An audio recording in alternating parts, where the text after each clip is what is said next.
Phobias, భయాలు. భయం లేని మనిషి ఎవరుంటారండి? కరెక్ట్, మంచి మాట. భయం అందరికీ ఉంటుంది. భయం జీవితానికి ఒక దారి చూపెడుతుంది, ఒక కంట్రోల్ అనేది నేర్పిస్తూ ఉంటుంది, ఒక పద్ధతి అనేది నేర్పిస్తుంది, ఒక క్రమశిక్షణను నేర్పిస్తుంది, ఒక కష్టపడేటటువంటి ఒక మెంటాలిటీని డెవలప్ చేసేటటువంటి ఒక ఇమోషన్ భయం. కానీ ఎప్పుడైతే కనుక ఆ భయం విపరీతం అవుతుందో, అతి భయం అని మనం అంటాం, దాన్ని ఇంగ్లీష్లో ఫోబియా అంటారు. సో ఈ ఫోబియాస్కి సంబంధించినటువంటి ఒక ఫ్యూ మినిట్స్ అండి. ఫోబియాస్ అనేది చాలా కామన్ అండి. ఏ ఫోబియా అనేది వదిలేసే, మనిషి వ్యక్తిత్వం పరిస్థితులు బట్టి రకరకాల ఫోబియాలు ఉంటాయి. కొంతమంది ఎగ్జామ్స్ ఫోబియా అంటూ ఉంటారు, అంటే పరీక్షలు అంటే విపరీతమైన భయం, చెమటలు పట్టేసి టెన్షన్ పట్టేసి చేతులు కాళ్ళు వణికిపోయి చదివింది కూడా మర్చిపోతూ ఉంటారు, అదొక ఫోబియా. దాన్ని పెర్ఫార్మెన్స్ ఫోబియా అంటారు. కొంతమంది స్టేజ్ ఎక్కితే కనుక భయం, పెర్ఫార్మెన్స్ యాంగ్జైటీ అంటూ ఉంటారు. అప్పుడు వరకు అన్ని సబ్జెక్ట్స్ గురించి అన్నీ బాగా చెప్పేటటువంటి ఒక అబ్బాయి క్లాస్ రూమ్లో లెక్చరరు అందరి ముందు లేపి ఒక క్వశ్చన్ అడిగితే కనుక బాబా బాబా అని చెప్పి బ్లాంక్ అయిపోతూ ఉంటారు.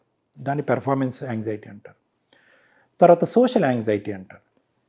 ఇంట్లో అద్భుతంగా మాట్లాడినటువంటి వ్యక్తి బయటకు వెళ్తే కనుక విపరీతమైనటువంటి భయము, సిగ్గు, ఆఖరికి మాట్లాడాలంటే చెమటలు పట్టేసి గొంతుకు ఆరిపోయి నోరు ఆరిపోతూ ఉంటుంది.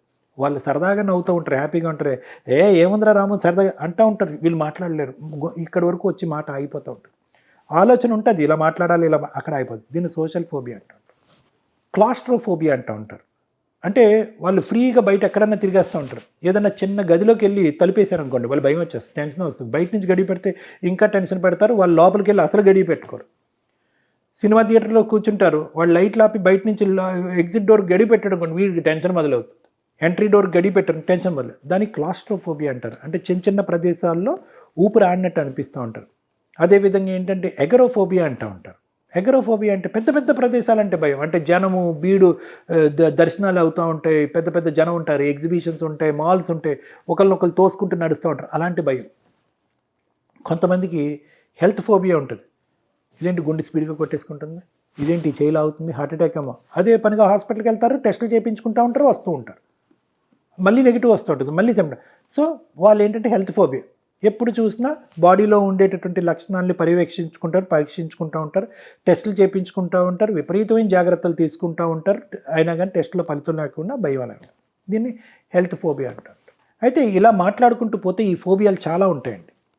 కానీ అన్ని ఫోబియాలకి ఒకే ప్రధానమైనటువంటి సూత్రం ఏంటంటే కనుక కెటాస్ట్రఫిక్ థింకింగ్. అంటే ఈ నిమిషం, ఈ సెకండు ఏదో విపరీతమైన పరిస్థితి ఏర్పడుతుంది, తెలియనటువంటి ఒక భయంకరమైనటువంటి సిచ్యువేషన్ ఎరిపోతుంది అనేటటువంటి ఒక భయము, సెంటిమెంటు, ఆలోచన. దాన్ని కెటాస్ట్రాఫిక్ థింకింగ్ అంటే. కెటాస్ట్రఫీ అంటే ఏంటంటే, నేను నడుచుకుంటూ వెళ్తూ ఉంటే భూకంపం వస్తే ఎలా, నేను ఇలా వెళ్తూ ఉంటే కనుక ఈ బిల్డింగ్ నుంచి నేను పడిపోతే ఎలా, ఈ లిఫ్ట్ సడన్గా ఆగిపోతే ఎలా, ఇవన్నీ రకరకాల ఫోబియాలు అన్నమాట. సో ఈ థింకింగ్లో ఆ భయాలు అనేది వస్తూ ఉంటాయి. సో ఆ వ్యక్తి ఏం చేస్తాడంటే ఆ థింకింగ్ని భరించలేక ఆ థింకింగ్ని తప్పించుకోవటం గురించి, ఆ థింకింగ్ ఒక్కోసారి ఏ విధంగా వెళ్తుందంటే ప్యానిక్ అటాక్స్ వస్తాయండి. మీరు వినే ఉంటారు, ప్యానిక్ వచ్చింది, ప్యానిక్ అంటే. ప్యానిక్ అంటే ఏంటి? సడన్గా చచ్చిపోతానేమో అనేటువంటి నియర్ డెత్ ఎక్స్పీరియన్స్ అని కూడా అంటారు. చచ్చిపోతానేమో అనే ఫీలింగ్ వస్తూ ఉంటుంది ఆ టైంలో. గుండె అయిపోతున్నట్టు, హార్ట్ బీట్ స్పీడ్గా కొట్టుకుంటున్నట్టు, ఊపిరి ఆడినట్టు, ముక్కు దగ్గరికి వచ్చి ఊపిరి ఆగిపోతూ ఉంటుంది, మాట రావాలంటే మాట అయిపోతుంది, కాళ్ళు చేతులు పరిగెట్టాలంటే ఫ్రీజ్ అయిపోతూ ఉంటుంది, విపరీతంగా చెమటలు పడుతూ ఉంటే చేతులు కాళ్ళు వణుకుతూ ఉంటాయి. దీన్ని ప్యానిక్ అటాక్ అంటూ ఉంటాం. సో అటువంటి పరిస్థితి వస్తుందేమో అనే భయంతో కానీ, లేదంటే ఇంతకుముందు నేను చెప్పినటువంటి సిచ్యువేషన్స్ అన్నింటిలో కూడా ఎప్పుడన్నా అందులో ఎంటర్ అయినప్పుడు ఆ పరిస్థితి వచ్చినప్పుడు కానీ ఆ మనిషి భరించలేనటువంటి పరిస్థితికి వస్తానేమో అనే ఉద్దేశంతో వీళ్ళు ఏం చేస్తారు, ఇందాక చెప్పినటువంటి పరిస్థితులన్నీ అవాయిడ్ చేస్తూ ఉంటారు, తప్పించుకుంటూ ఉంటారు.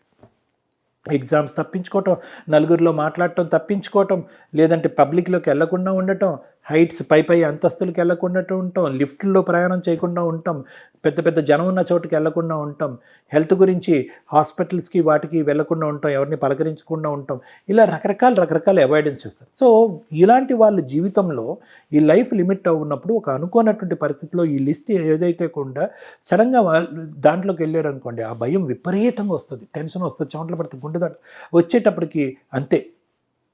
దాన్ని ఫోబియాలు అంటాం. ఈ ఫోబియాల వల్ల ప్రాబ్లం ఏంటి? జీవన విధాన శైలిలో మార్పులు చేసేసుకుంటూ ఉంటాం. కొన్ని సందర్భాల్లో, కొన్ని చోట్ల, కొన్ని మనుషులు, కొన్ని పరిస్థితుల్లోకి వెళ్ళం, విపరీతంగా భయపడుతూ ఉంటాం.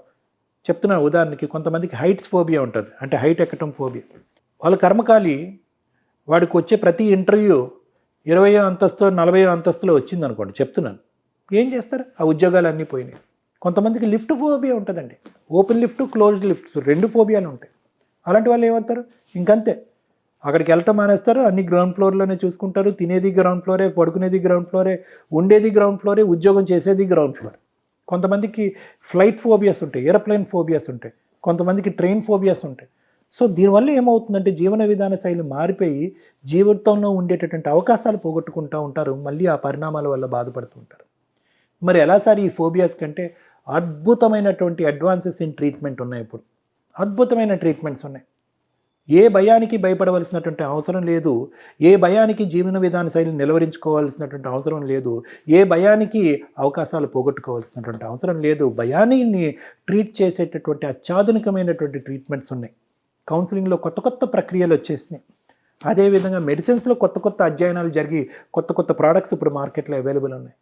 కేవలం ఏంటంటే భయం వల్ల అవాయిడ్ చేసుకుంటూ తప్పించుకుని పారిపోవటం కాకుండా ఆ పరిస్థితులను వెళ్ళకుండా అనేటటువంటిది టెంపరీ సొల్యూషన్. ఇంకా ఒక్కసారి తప్పించుకుంటే 100 సార్లు తప్పించుకుంటూ ఉంటారు. ఆ సబ్జెక్ట్ అనేటటువంటిది మీ జీవితంలోనే కట్ అయిపోతూ ఉంటుంది. రేపొద్దున పెళ్ళి అయిన తర్వాత కానీ, పెద్ద అయిన తర్వాత కానీ కంపల్సరీగా ఫ్యామిలీతో పాటు కానీ లేదంటే ఫ్రెండ్స్తో కానీ ఆ కార్యక్రమానికి వెళ్ళాలి అంటే కనుక అది డిలీట్ అయిపోతుంది. ఈరోజు మీరు తప్పించుకోవచ్చు, కానీ మీ కుటుంబం అది కోరుకుంటే కనుక అక్కడికి వెళ్ళినటువంటి ఫ్లైట్ ఎక్కాలి, అక్కడికి ఎక్కడో వెళ్ళాలి, సరదాగా అవ్వదు. కాబట్టి ఆ అవాయిడెన్స్ లేకుండా ఆ కౌన్సిలింగ్ ప్రక్రియలు ఉన్నాయి. అదేవిధంగా మెడికల్ మేనేజ్మెంట్ ఉన్నాయి. చక్కగా కౌన్సిలింగ్ చేసుకుంటూ ఆ అత్యాధునికమైనటువంటి సైడ్ ఎఫెక్ట్స్ లేనటువంటి మందులు వాడుతూ చాలామంది గట్టెక్కి ఈ ఫోబియాస్ బారి నుంచి బయటపడ్డారు. కాబట్టి ఫోబియాస్ అనేటటువంటిది అర్థమయ్యే విధంగా నేను చెప్పానని నేను అనుకుంటున్నాను. కాబట్టి నేను చెప్పినటువంటి విధంగా మీకు ఏమన్నా ఇటువంటి భయాలు ఉంటే కనుక ఖచ్చితంగా ఒక సైకియాట్రిస్ట్ని కలిసి బయటపడటానికి ట్రై చేయండి.